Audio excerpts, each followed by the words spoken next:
Le président ivoirien Alassane Dramane Ouattara a annoncé samedi 6 août avoir accordé sa grâce à son prédécesseur et rival Laurent Gbagbo sous le coup d'une peine de 20 ans de prison dans son pays à la suite de la crise post-électorale de 2010-2011. Dans le souci de renforcer la cohésion sociale, j'ai signé un décret accordant la grâce présidentielle à M. Laurent Gbagbo, a déclaré le président Ouattara dans un discours à la nation à l'occasion du 62e anniversaire de l'indépendance de la Côte d'Ivoire. Le chef de l'État a également annoncé avoir demandé qu'il soit procédé au dégel de ses comptes et au paiement de ses arriérés et ses rentes viagères. Notre invité est Luc Abaki, journaliste togolais, vous le connaissez tous. Luc, c'est toujours un plaisir de vous avoir sur ce plateau. Bonjour, vous allez bien? Bonjour Michel, je vais très bien. J'espère que vous aussi, vous allez bien. Je vais bien. Que vaut la grâce présidentielle accordée à Laurent Gbagbo? C'est le thème de notre débat du jour. Oui, alors que vaut une telle grâce? Je crois que Alassane Ouattara lui-même a dit ce qu'elle vaut. C'est-à-dire que, bon, voilà, vous savez que le président Gbagbo était sous la peine d'une condamnation de 20 ans. Et donc, si le président Ouattara aujourd'hui acte le principe d'une grâce présidentielle, ça veut dire que cette condamnation-là, il ne risque plus une prison, voyez-vous. Et surtout qu'il dégèle ses comptes et toutes les rentes viagères lui seront versées, les arriérés, etc., etc. Mais à part cela, à part cet aspect purement symbolique, qui donc requinque le volet financier dans la vie de Laurent Gbagbo, cette grâce présidentielle n'a aucun autre sens majeur. Pour cette simple raison qu'au fait, l'idéal aurait été pour le président Ouattara, s'il était dans une démarche sincère, qui consisterait à absoudre toutes les charges liées donc aux condamnations et en tout cas tout le méli-mélo qu'il y a eu à la suite de la crise post-électorale de 2011, c'est plutôt une amnistie qu'il aurait dû prendre. Parce que la grâce présidentielle, en réalité, n'efface pas la condamnation. Et donc, à l'heure où nous parlons, le casier judiciaire de Laurent Gbagbo mentionne clairement qu'il est condamné. Et donc, c'est comme si le président Ouattara venait de le cadoter en prenant un acte relativement généreux à son égard, juste pour lui permettre donc d'être un citoyen libre et de jouir des droits liés donc à ce que l'État lui doit en termes sur le plan financier. Mais cet acte rend compte aussi d'une certaine forme de cohérence dans la gouvernance de la Côte d'Ivoire, pour la simple raison que Laurent Gbagbo a été, si vous voulez, le principal, en tout cas l'un des principaux acteurs de la crise post-électorale de 2011. Et du fait de cette position qu'il occupait en tant que président, qui a contesté l'élection présidentielle de l'époque, il y a eu un certain nombre d'acteurs qui ont été engagés dans cette lutte-là, dans ce combat, notamment des militaires, voyez-vous. Et donc, lorsque le président Ouattara est finalement arrivé au pouvoir avec l'aide de la communauté internationale, il a jugé beaucoup de ces acteurs-là qui croupissent jusqu'à présent en prison. Comment on peut expliquer une grâce présidentielle vis-à-vis du président Laurent Gbagbo, qui est donc le principal acteur de cette crise, et pendant que les autres acteurs secondaires qui n'ont fait que suivre donc une dynamique impulsée de haut vont rester encore en prison. Donc c'est une certaine incohérence. Ça, c'est d'une part. La deuxième incohérence, c'est que le président Gbagbo a fait l'objet d'un procès international à la Cour pénale. Il a été acquitté. La conséquence logique de cet acquittement, c'est l'effondrement de tout ce qui aurait pu être décision à l'interne, parce qu'il y a dans la démarche juridique et judiciaire ce qu'on appelle la hiérarchie des institutions. Donc, comment on peut expliquer que Laurent Gbagbo, qui a été jugé... Ce ne sont pas les mêmes faits. Ici, c'est le braquage de la BCAO qui est reprochée à l'ancien président Laurent Gbagbo. Je vais juste poser la question de ce que gagne Laurent Gbagbo pour avoir été acquitté à la Cour pénale internationale, si ce n'est sa liberté qu'il doit retrouver. Ça, c'est un. C'est vrai, vous m'évoquez la question de la casse de la BCAO. C'est un acte qui est consécutif à la crise post-électorale. Nous sommes d'accord? Ouais. Voilà. Dès l'instant où le procès de la haie portait sur la crise post-électorale, c'est-à-dire que ce sont les élections présidentielles qui n'ont pas été organisées dans les conditions optimales, permettant la manifestation de la vérité des urnes, qui ont donc engendré tout ce mélo-mélo-là qu'on a connu. Et donc, on ne peut pas m'expliquer que quelqu'un ait subi un préjudice pendant 10 ans d'emprisonnement, dont 3 ans de procès, et au bout du compte, on dit qu'il a été acquitté et qu'il n'y a pas de retombées positives dans sa vie. Et vous allez vous rendre compte, en réalité, le procès interne qui a été initié dans cette histoire de casse de la BCAO a été initié au moment où le procès de la haie prenait de l'eau pour l'accusation, qui était en pénurie manifeste d'arguments probants, de preuves irréfutables, pouvant servir à charger aussi bien Laurent Gbagbo que Charles Blé Goudé, son ministre. Mais la casse de la BCA, du siège de la BCAO était déjà évoquée en 2010-2011, Luc Abaki. C'était un fait. C'est un fait qui est connu, tout comme tout ce qu'il y a eu au cours de la crise post-électorale, les attaques, enfin, la tuerie de Yopougon, de Matel Kartit, tous ces faits étaient connus. Et ils s'inscrivent dans un registre commun qui est consécutif à la crise post-électorale. C'est une question de bon sens. Et donc, dès l'instant où le procès là commençait à patiner, et était en train de dénuder, si vous voulez, l'accusation, qui était en panne d'éléments à charge contre Laurent Gbagbo, le pouvoir d'Abidjan a initié très rapidement, parce qu'il voyait le mal venir, c'est-à-dire la possibilité d'acquitter les 2 mousquetaires qui ont été portés donc, à l'arrêt. Et donc, ils ont initié un procès à l'interne pour les condamner à leur absence. Voyez-vous? Or, c'est eux qui les ont amenés à la Cour pénale internationale. On ne peut pas juger quelqu'un par contumace pendant que l'État lui-même est responsable du fait de son absence. Néanmoins, ça c'est des détails internes qui ne sont pas totalement importants. Ce qui compte en fait, c'est le processus de réconciliation nationale, parce qu'on peut comprendre qu'il s'agit là des jeux politiques qui sont liés à des calculs d'intérêt. Mais dès l'instant où le président Ouattara dit s'être inscrit dans une démarche de réconciliation nationale, qui est d'ailleurs indispensable et qui est déterminant pour l'apaisement social, pour le climat politique lui-même, mais aussi pour l'organisation de la société ivoirienne, il va falloir qu'il pose des actes qui résistent au temps et à l'espace et qui rendent compte de sa sincérité et de sa détermination à faire table rase des faits du passé. Mais en graciant simplement la personne de Laurent Gbagbo et en lui débloquant ses comptes et tout, il crée en même temps un problème à Laurent Gbagbo, parce que on aura le sentiment qu'en tant que leader, premier responsable, il est allé négocier avec Ouattara pour sa seule cause. Alors que dans sa posture de leader, il se doit de se battre pour la cause commune de toutes les personnes concernées par les préjudices de la crise post-électorale de 2011. On a vu par exemple le contre-amiral Vagban Fossigno et le commandant Jean-Noël Abbaye également, qui ont été libérés. Il y a d'autres détenus, on parle à peu près de 300. Cela veut dire que l'entretien entre le président Laurent Gbagbo et le président Ouattara a eu quand même effet. Je crois que c'est 3000, il avait évoqué 3000 personnes, oui, voilà, oui, qui ont été libérées. C'est quand même énorme, pour les délits mineurs. Mais 3000, ça fait aussi réfléchir. Ça veut dire qu'il y a combien de prisonniers en Côte d'Ivoire? Ça fait aussi réfléchir.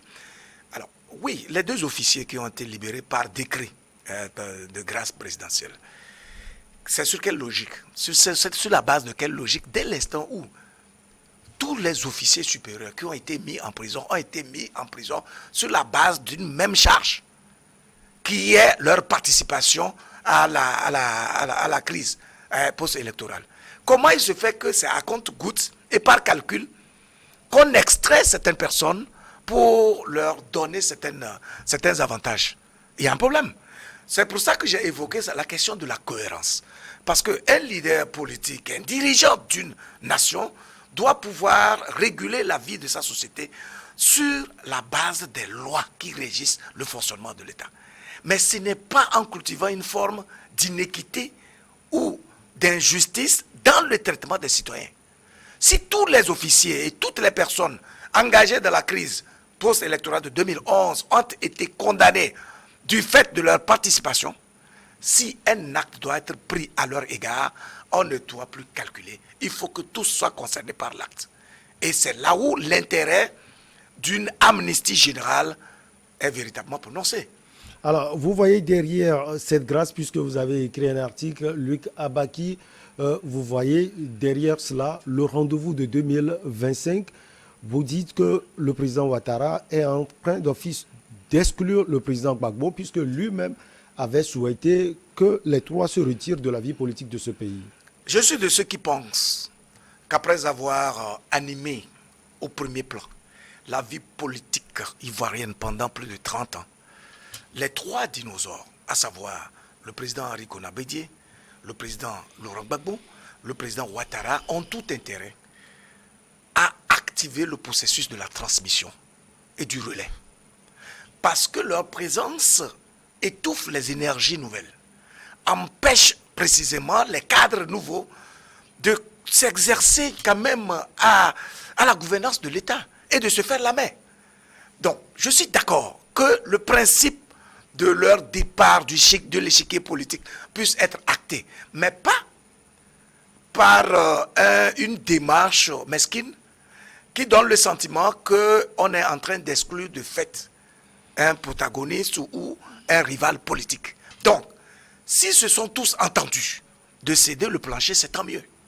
Mais s'ils ne se sont pas entendus, ou alors, même s'ils se sont entendus, il faudrait que si Ouattara, le président Ouattara, veut poser un acte à l'égard de Gbagbo, il est de bon droit qu'il l'amnistie tout simplement.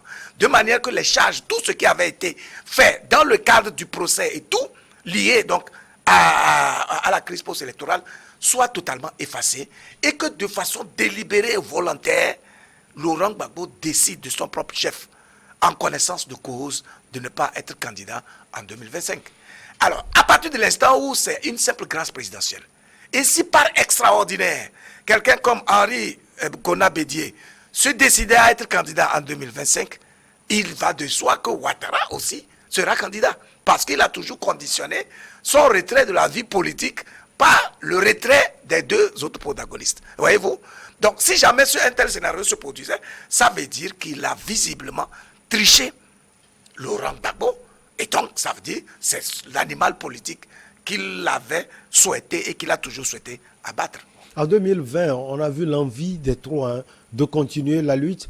Le président Ouattara, d'abord, a annoncé qu'il allait se retirer. Il a choisi Gon Coulibaly, qui malheureusement est décédé. On a vu Bédi qui a déposé sa candidature. Et depuis la Cour pénale internationale, on a vu également Laurent Gbagbo qui a déposé sa candidature par le biais de ses lieutenants. Vous pensez que le rendez-vous de 2025, quels que soient les calculs du président Ouattara ou des présidents Bédié et Gbagbo, ce rendez-vous aura encore lieu? Bon, de toutes les façons, c'est un rendez-vous électoral, impératif constitutionnel qui aura lieu. Maintenant, avec quel acteur? C'est ça la vraie question. Et c'est pour ça qu'on est en train de décortiquer ces aspects-là qui donnent le sentiment qu'on est dans une démarche d'exclusion d'un acteur majeur. Même si je l'ai déjà dit que moi, mon vœu le plus cher, c'est que ceux-ci véritablement activent le processus de la transmission. Vous savez, un vrai leader, c'est celui qui sait en fait révéler ou amener ses suiveurs à révéler le meilleur qu'ils ont en eux, la meilleure version d'eux-mêmes. C'est celui-là qui est capable de s'effacer Parce qu'il sait que la graine qu'il a semée dans l'esprit de ces lieutenants va germer et fleurir. Et donc, moi, je n'arrive pas à comprendre qu'après autant d'années d'énergie investie sur les chantiers politiques, que ces acteurs-là aient l'envie aujourd'hui de vouloir encore compétir juste pour des raisons de conquête de pouvoir. Cela pose fondamentalement la question du regard que nos dirigeants portent sur le pouvoir à lui-même. S'ils considéraient le pouvoir comme un instrument qui sert à servir une cause noble, qui décharge autant que possible l'énergie du leader en personne, qui sollicite de lui toutes ses facultés, tout son temps, toute son énergie, ils auraient compris qu'à cet âge, ils ont fondamentalement besoin d'avoir du temps pour eux-mêmes et pour leur famille. Et commencer à observer les fruits de leurs semences, c'est-à-dire le travail qu'ils ont eu à faire et qui a permis de sécréter de nouveaux bras solides qui peuvent animer la vie politique avec autant d'énergie, autant d'enthousiasme et autant d'intérêt.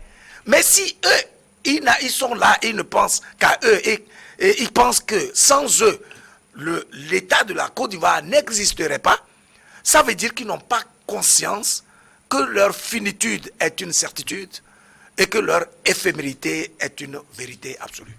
Alors, Laurent Koudou Gbagbo et Henri Aimé Konabédié étaient attendus à Yamoussoukro pour célébrer les 62 ans de l'indépendance de ce pays.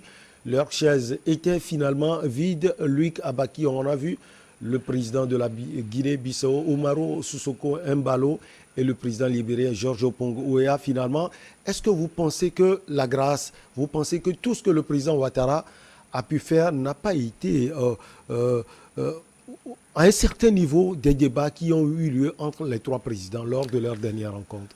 Vous savez que lorsque Laurent Gbagbo est arrivé, enfin, a quitté la Haye, enfin, c'était Bruxelles pour revenir en Côte d'Ivoire, il avait eu après à tenir un discours pour dire, ben écoutez, lui il est libre, il ne comprend pas pourquoi ces lieutenants, tous ceux qui ont à le suivre dans son choix politique de 2010, restent encore en prison. Ça n'a pas de sens. Et donc, la condition première pour que ce monde-là, ou bien ces trois leaders se retrouvent ensemble à l'occasion donc de cette 62e célébration de l'indépendance de ce pays, était la libération pure et simple de tous les détenus politiques. Parce que précisément le président Ouattara lui-même s'est inscrit dans une démarche de réconciliation et d'apaisement social. Voyez-vous? Donc, à partir de l'instant où il n'a pas été en mesure de se donner ce courage d'amnistier l'ensemble de tous ces acteurs, et qu'il y en a encore beaucoup qui sont en prison, et que le président Laurent Gbagbo n'a pas été l'objet d'une amnistie, mais d'une simple grâce présidentielle, il est clair que la parole donnée n'a pas été respectée. Et dans ces conditions, je crois que ce n'est que la manifestation d'une certaine forme de cohérence politique, aussi bien de la part de Henri Konabédié que de Laurent Gbagbo, de ne pas se mettre aux côtés de Alassane Ouattara à cette occasion, parce que c'était la condition. Et donc, le président Ouattara doit alors mesurer le niveau très relatif de ses efforts en ce qui concerne la réconciliation nationale et l'apaisement. Puisque, au-delà même des prisonniers qui croupissent encore donc dans les geôles en Côte d'Ivoire, il y a des exilés politiques. Et donc, tout cela, on ne peut pas proclamer théoriquement, verbalement, la réconciliation sans prendre des éléments, des décisions fortes qui permettent la décrispation de la vie politique, l'apaisement des cœurs et la restauration de la confiance entre l'ensemble des acteurs politiques de la Côte d'Ivoire. Donc, on comprend aisément qu'il n'ait pas été donc, à cette manifestation et que bon, le président Ouattara se soit purement et simplement contenté de quelques invités de marque venus de l'extérieur. Alors, lui, des efforts, on en réclame au président Ouattara. Vous ne pensez pas qu'on pouvait aussi en demander au président Laurent Gbagbo et au président Bédié, puisque ce n'est pas posé par le président Ouattara, on peut considérer cela comme des efforts. Il y a eu déjà des efforts qui ont été consentis. Eux aussi pouvaient assister à cette célébration et le pas continue. La vocation du dirigeant n'est pas de faire des efforts, mais c'est de réguler la vie sociale sur la base des lois qui existent. de dérouler une vision en s'appuyant sur les ressources humaines dont ils disposent, dont précisément les acteurs politiques, mais aussi tous les citoyens, de manière qu'ils puissent atteindre un objectif de gouvernance qui assure l'épanouissement de la société et l'évolution de cette société-là vers un niveau d'éclosion plus grand, plus recherché, etc. Et c'est cela qui permet justement de bâtir des grandes nations. On est d'accord. Et donc, on ne peut pas considérer les pas posés par le président Ouattara comme étant des efforts, mais cela rentre dans la logique des actes régaliens qu'il se doit de poser parce qu'il y puise l'intérêt qui est d'apaiser la société, de réconcilier la société, d'épanouir sa société et qui constitue en même temps un élément déterminant devant permettre la création d'un environnement où toutes les intelligences s'assument et participent à la création de la richesse nationale. On est d'accord? Au-delà de cela, lorsque vous êtes leader, votre parole doit être prise systématiquement comme une parole d'évangile. C'est-à-dire, votre crédibilité dépend de votre capacité à assumer ce qui sort de votre bouche. Parce que vous ne pouvez pas parler de façon hasardeuse et vous ne pouvez pas tenir des propos que vous n'êtes pas en mesure d'implémenter, de matérialiser et de suivre par les actes concrets, puisque vous êtes appelé à gouverner par l'exemple. Donc, vous êtes un modèle qui porte en lui les vertus, les qualités qui sont recherchées dans une société. Donc, vous ne pouvez pas donner une parole et faire autre chose. Du coup, votre crédibilité sera remise en cause et en même temps, vous n'aurez pas l'aura nécessaire qui inspire confiance auprès de vos protagonistes, auprès de vos dirigés, auprès de vos citoyens qui doivent avoir besoin et qui ont naturellement besoin d'un éclairage, d'une lumière, d'un modèle inspirant à partir duquel ils se forgent eux-mêmes leur voie dans une société. Donc, on n'est pas demandé, ce qu'on peut demander à ces deux, c'est d'être de bons citoyens tout simplement. Sinon, ils ont quoi d'autre à faire que d'être des citoyens droits, capables donc d'agir sur leurs militants de manière que la cause nationale soit entendue, respectée et assumée. C'est tout. Pour le moment, on n'a pas encore la sortie du PPACI, le parti du président Laurent Gbagbo. Le PDCI a évoqué des raisons personnelles du président, ce qui justifie l'absence du président Henri Konan Bédié. Qu'est-ce que vous pensez véritablement que le PPACI peut servir comme main? C'est un peu compliqué. C'est un peu compliqué parce qu'on sait que le président Ouattara, il est réfractaire à certaines choses. Donc si jamais le président Laurent Gbagbo sort pour dire, bon écoutez, nous contestons la mesure qui a été prise à l'égard donc du président, enfin, de notre président, notre leader, etc.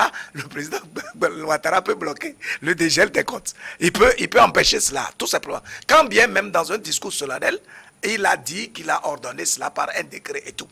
Donc, je pense que Laurent Gbagbo, c'est quand même un animal politique assez affûté. Il va trouver la pirouette rhétorique nécessaire pour nuancer sa position. Quand bien même tout observateur objectif comprend parfaitement pourquoi il n'a pas eu à se rendre à Yamoussoukro. Je crois que la voix est suffisamment expliquée. Mais il n'a même pas besoin non plus de sortir formellement, hein. Son parti n'a pas besoin de sortir formellement parce qu'il ne va pas se justifier, il ne pourra se justifier que devant ses militants dans un contexte de joute électorale éventuelle. Donc, il vaut mieux peut-être se taire et regarder, tout en sachant que tout le monde sait aussi pourquoi il n'a pas été et que le président lui-même, à partir de l'instant où ils avaient ce projet de se retrouver et que les deux autres n'ont pas été, donc il sait que tout le monde sait qu'il n'a pas été sincère. Ils ont d'autres projets également, se retrouver quotidiennement. Est-ce que vous pensez que cela va se faire dans la vie? Bon, pas quotidiennement, peut-être régulièrement. Régulièrement. Oui, ouais. Mais c'est-à-dire au-delà des problèmes de personnes.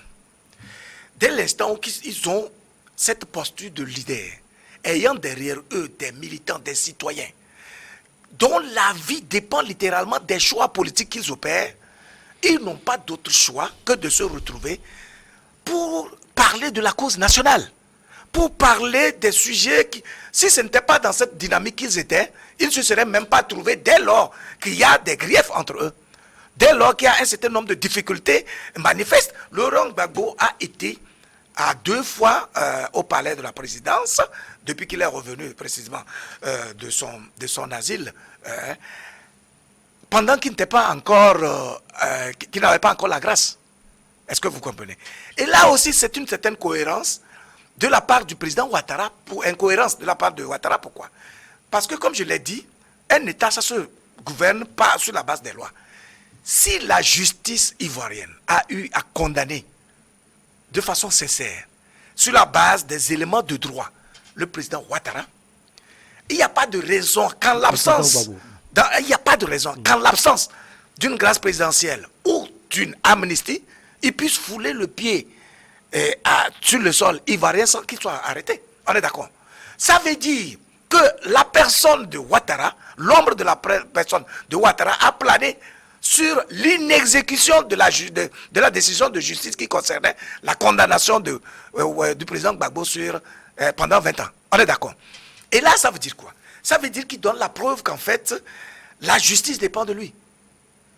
Or, il n'aurait rien perdu s'il avait pris la décision qu'il venait de prendre à la veille de la célébration de la fête nationale, s'il l'avait prise avant l'arrivée de la personne de Gbagbo. Il aurait montré sa cohérence par rapport au respect de la loi, par rapport au respect des institutions de la République, dont la justice, qui est un pouvoir sacro-saint dans le principe de régulation d'une société. On est d'accord? Alors, pourquoi, comment il peut expliquer que le président Gbagbo n'ait pas été arrêté quand il est venu?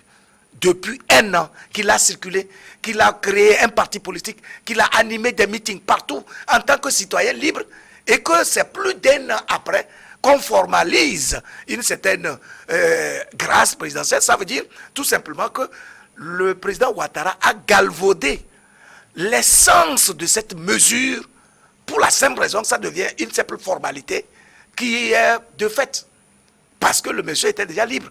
À part que ses comptes étaient gelés, ce qui n'était pas raisonnable, parce que c'est un ancien président de la République qui a quand même subi beaucoup